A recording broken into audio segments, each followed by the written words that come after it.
This episode of Bouts Talking Bouts is brought to you by Bare Knuckle Betting Shark. Winning parlays, if you're looking for them in BKFC, you got to be checking out BK Bet Shark. Here's the thing, $50 buys, you get a personalized bet slip. It's based on your own budget. You can be flexible. It is what works for you. And this guy's got the receipts. You can check out all the winning tickets.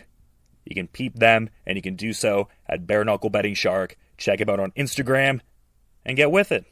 Got them personalized betting slips going on, $50 buys. All right, on this episode of Bouts Talking Bouts, excited to be talking to an individual who is set to compete at BKFC Thailand 5, which transpires on November 4th. And we've got a very intriguing fight as Teerawat Wongaon takes on Andrew Miller. And great getting to have Andrew on the show for the first time. How are you doing there, man? You having a good, solid day so far? Yeah, Dylan, thank you for the call and chat. Yes, I'm having a good day so far. All I've done was I trained this morning, I trained again in the afternoon, and yeah, I've just took my dogs out for a walk.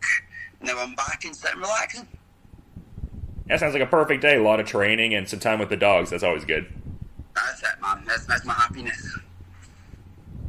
Yeah, I love hearing that, man. I mean, definitely the furry friend's very important. But something I thought was kind of interesting with this fight, I saw you had a post like closer to like earlier in August where you were talking about having a certain level of familiarity with your opponent here. I thought it was interesting fighting a former, training partner here. And I mean, I like the attitude though. You're saying like business is business. So what was like the mentality when the bout offer came your way? It seemed to be a sense of like, oh, I'm very familiar with this guy, but also let's go out there and test skills.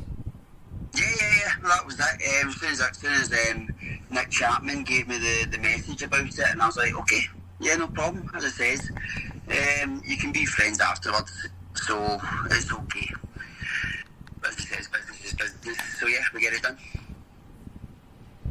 Yeah, but usually I'll just like ask fighters about, their opponents and some of like the stylistic attributes they've noticed and things like that. And it usually just comes from like an outsider, like tape study kind of perspective. So I feel like this one's kind of interesting. But I mean, ultimately it is like a newer combat sport. So do you feel like you have a certain amount of intel on Teerawat heading into this fight that could pay dividends, or is it ultimately an entirely new sport and maybe the transferable isn't there? Yeah, most of his fights, he's a very good Thai boxer, so he's always kicking and clinching, but most of his fights he does not even throw much boxing, so I believe that he's in for a very, very troubled time as soon as I've come, because that's what I've been doing a lot lately. Has been working on boxing, head movement and everything else. So I don't think it's going to be a good time for him, to be honest. Yeah, and it seems like you're pretty active out there too. I saw you were out there with Andy Williamson a bit earlier in the month and everything like that, and you were touting 2 wins from 2 this year. So it seems like you're pretty active heading into this BKFC debut. Is that just kind of because ultimately they're different combat sports? Is it just to kind of like, maintain that, fight shape? And because it seemed like you were very much even looking towards the BKFC foray there, like you were shouting out next up BKFC. So can you talk about the, I guess, strength of schedule this year? It seems like you've gotten to be relatively active. Well, to be honest, it's not actually as active as you would think, to be honest, because in Thailand you're normally fighting every month. But the thing is, I've got basically a grade 2 torn ACL injury, so I don't really do much as fighting as much anymore, but I try and get as much as possible done. So I fought again at my last fight there in March. That was my first fight in 2.5 years. So yeah, I got the win against a decent boy on Muay Thai Super Champ, and then I just went over to Australia there and fought another young up and comer. I got the win there. I just used my experience and just kept pressuring him, clinching and boxing, and he didn't really want to be there. So yeah, we just kept going and we got the wins. So it's 2 wins from 2, and it's going to make it 3, I hope. Yeah, and how long has this BKFC debut kind of been on your mind? Because even in like a BKFC, Asia specific conversation, I mean, you did mention, Nick Chapman. Like, it seems like you guys have like a good, strong rapport, just getting in different, training rounds and things like that. So, I mean, it seems like it's been on your radar for a bit. Yes, it's been going on for a while. I was meant to fight before, but I think one of the shows got pulled and I don't know what actually happened with it, but it was all good. Next one of my good friends, I do training with him as well. I hold the pads. He just basically hits me all day. So yeah, it's not too bad. But I'm looking forward to it. I really am. It's something that's been going on for a while, but we're finally nearly there. So yeah, it's just time to get knuckled down and train. Yeah, and I'm interested in some of the preparatory measures because obviously, very experienced Muay Thai practitioner and some, great performances with, one championship and a myriad of titles and, the Scottish and British circuits there. So just in saying all of that, like how different is the preparations for Bare Knuckle? Like what specific additions to your preparations are within like a BKFC focused camp, I guess? Right, so obviously, no Muay Thai anymore, no kicking. More just focusing on boxing, movement, feet, head, everything like that. And I'm going to be working on a lot more strength and conditioning on the power punches and everything like that. Yeah, are you adding in, because I know some guys, I've kind of found a binary of reactions to this almost. Like some guys really swear by the different like hand galvanizing techniques, like they'll work with talking about Muay Thai, like the wooden Muay Thai boards, or like they'll grip the sand or create microfractures in the hands. But then there's guys on the other end of the spectrum where they're just like, why the hell would I do that? Like my hands are plenty strong. Like, are you doing any unique bare knuckle hand strengthening or not so much?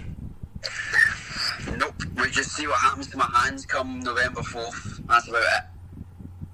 As I said, I've fought in one championship. I've worn the little gloves before. I've had a few injuries here and there, so we'll just wait and see what happens. Nothing too exciting. Yeah, no, that's fair. I feel like your Muay Thai experience could very much pay dividends within those active clinch positions in the BKFC rule set, though, so I think you'd be excited about that.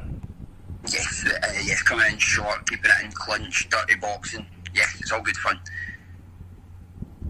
And as far as like the, I guess maybe like sparring work or things of that nature, because I know some fighters will work with like the bigger gloves. Some fighters will, like Reggie Barnett Jr., for instance, the BKFC bantamweight champion. Like he talks to me about how he works with like the 4-ounce MMA gloves in like the sparring to kind of get closer to the range. Like, what are you doing more so with that? Right, I'm not getting any younger, so to be honest, I don't really do much sparring. I don't try. I'll probably maybe do it once a week. As I said, you can't condition your chin all the time. If people try to keep hurting you, do as much power as possible. So I just try and do as light as possible, with 50% as much, just working on everything else, mostly head movement and feet positioning. That's what I like to work on in sparring. Yeah, for sure, and I get that mentality as well. You've got a wealth of experience in combat sports, so I think you were good to go for sure, but I guess I'm curious about the actual particular space you're training at, because I saw on Instagram some videos from Silk Muay Thai, but obviously some pasts with like Fairtex Gym and Pech Rung Ruang and things like that. So like, where are you at training nowadays? I'm training at Silk Muay Thai. Yeah, that seems like a great space. Seems like a lot of good comrades and whatnot. Like, is there anyone from this upcoming card that's going to be training there or anything like that? No, not really. No, but I'm also the trainer of TJ Chang, so I'm doing my stuff and I go and do his stuff as well. So it'll be a busy night come November. Yeah, something that I thought was kind of interesting in doing my backgrounding on you, I noticed you left a career in mechanical engineering to more consistently pursue Muay Thai. Do you look at combat sports in, I guess, a similar kind of way, in almost a very, analytical kind of way that might be similar to how your brain works when, I guess, functioning within engineering, if that makes sense? What I'm trying to understand, what do you mean, Just in terms of analytical, just looking at it big picture, just breaking it down in a certain way? Like, do you feel like it fires off the, I guess, synapses in your brain in a similar way, or does it almost like tap into like an entirely different part of your brain, the combat sports? Completely different part of my brain, as I say. Mechanical engineer. It was good. I got my papers and stuff like that, but it just wasn't for me. As soon as I started training the first day, I just fell in love with it. So I wanted to continue my career and pursue it. Yeah, no, that's fair. I guess I was just wondering if it was like a, I don't know, like just analytical sort of mindset that could be applied to it. But I also get why it would ultimately, I guess, like fire off a, different part in the brain there. But no, that's interesting. So like, I guess when did you transition from there? Because you were like saying you went to school to kind of do that. Like, it must have been pretty like, when did you, I guess, have the idea to like want to pursue combat sports full time? Like, when did that seem like the move for you? I think that was back in 2011. I went to Thailand for the first time, went for training at Tiger Muay Thai, and then I came back and had a fight a week later, and I got the win, and yeah, it just took over from there. And then I've had obviously there's a few other fights where I just went, when I went up to the higher level in Muay Thai, then I felt like I had to do more training and be better myself to get to that stage. So yes, I had to bite the bullet, and yeah, it was hard for money and stuff like that, but I was happy and determined. Yeah, for sure. I mean, it's definitely, paid dividends now in a lot of different regards, for sure. And I mean, this is a great card too. I mean, like, we talk about, the wealth of Muay Thai experience you have and just how much of that is just really going into this card overall. I guess in saying that, like, what's your excitement level for, this upcoming Buakaw versus Sanchai fight? It seems pretty interesting. Yeah, it's going to be a fun fight. It's going to be really fun. I think, technique-wise, Sanchai should win, but I just find that over more powerful Buakaw probably is going to be a wee bit too strong for him in the earlier rounds. It's kind of interesting too, because I remember seeing some people positing that because they're such good friends that maybe it would be like more akin to an exhibition. But like, you hear these guys talk about this fight and they're like, no, like, we know what we're getting into. Like, we're looking to throw down. So I mean, yeah, just one of those fights that you almost like talk about as like a fantasy matchup on like an online forum. So it's fun. I don't know how you can play bare knuckle. It's quite beyond me how people think that. But okay. Yeah, I was going to say, I guess that's just online discourse for you there. People will just say anything online if they've got like a Wi-Fi connection. That's what I'm saying. People are probably just jealous and they think that they never got the fight. But it's okay. As I said, you just let people talk, no problem. Yeah, no, absolutely. Any news is good news, I believe. Sorry, what was that? I says any rumour is good publicity. Yeah, I mean, people are just talking to talk sometimes, for sure, but I was just... Yeah, sorry, go ahead. Oh, sorry, it sounded like you were going to say something there. I didn't mean to cut you off there. I said, of course, yeah. Of course, you're right. But yeah, something that I was noticing that I enjoy, and I mean, I feel like I usually talk to fighters about this, but curious to get the backstory on your nickname. Like, I think Maddog Fairtex is a quality nickname. Like, who kind of gave you the moniker, and what was the origin story, I guess? Well, this is one of those ones. I was young. When I was a young boy, 16, I was hanging about with my friends, and I don't know if you've ever heard of the drink Maddog 2020. Okay, yeah. There you go, right? So that's what I used to drink, and yeah, it just stuck from there. Oh, that's awesome. I guess I could have like maybe used some deductive reasoning to think it was that, but no, that's cool. I like that. That was it. Yeah, no, I love that.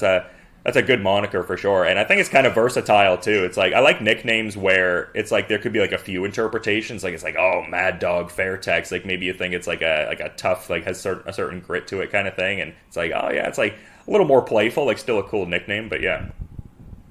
Yeah, it just went from one straight to the other, and it just stuck. So yeah, it's done well.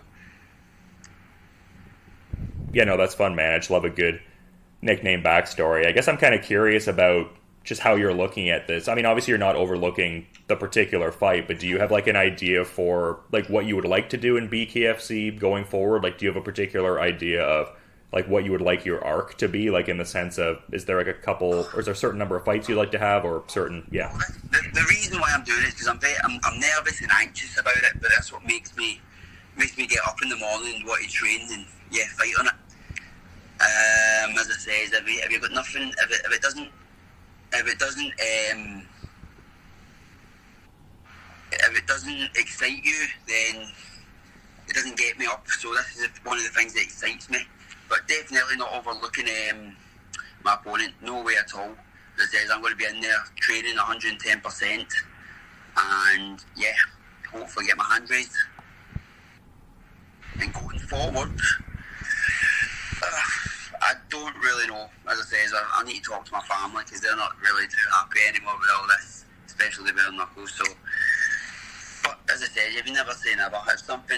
If some gold ever wanted to come past me fighting for the belt and stuff like that, well, we never say never. So let's wait and see what happens. But we've got to get past the first fight first. Yeah, no, for sure. I mean, this fight is of paramount importance, and I mean, good shout out to the family as well. I mean, that's definitely, most important too. So yeah, for sure.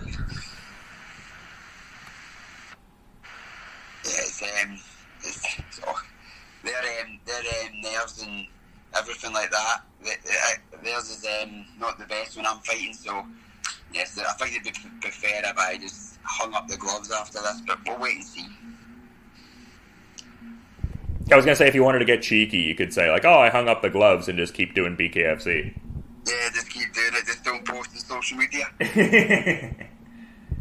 But it's been great getting to talk to you, man. I mean, you've had a lot of really exemplary experiences in Muay Thai, and I mean, definitely very excited for this BKFC fight. A lot of interesting facets to it for sure, but just being mindful of your time and schedule, man. I'm curious if maybe there's like a final parting thought you'd want to add as we're wrapping up here, man.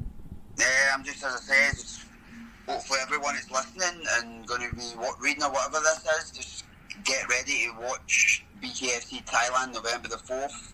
We're going to be putting on a show and raise the roof, because this is my hometown as well, so I've never really fought in my hometown, so everyone's going to be there supporting me, so I just cannot wait and get that fairy tale win, and then we move on from there.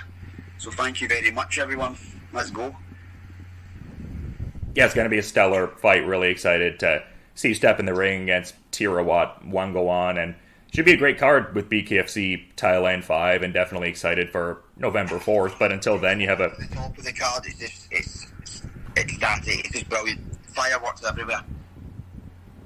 Yeah, and anyone who's, checked out any of the prior BKFC Thailand events can attest to it. I mean, just always fireworks, just great matchmaking, great fighters, and I feel like this fits very nicely within it coming up on November 4th here. But again, to reiterate, Andrew, thanks so much for the time, and just have a good rest of your day, man. Thank you. Dylan, thank you so much. You're a gentleman. Thank you. This episode of Bouks Talking Bouts is brought to you by Bare Knuckle Betting Shark. Winning parlays, if you're looking for them in BKFC, you got to be checking out BK Bet Shark. Here's the thing, $50 buys, you get a personalized bet slip. It's based on your own budget. You can be flexible. It is what works for you. And this guy's got the receipts. You can check out all the winning tickets. You can peep them, and you can do so at Bare Knuckle Betting Shark. Check him out on Instagram and get with it. Got them personalized betting slips going on, $50 buys.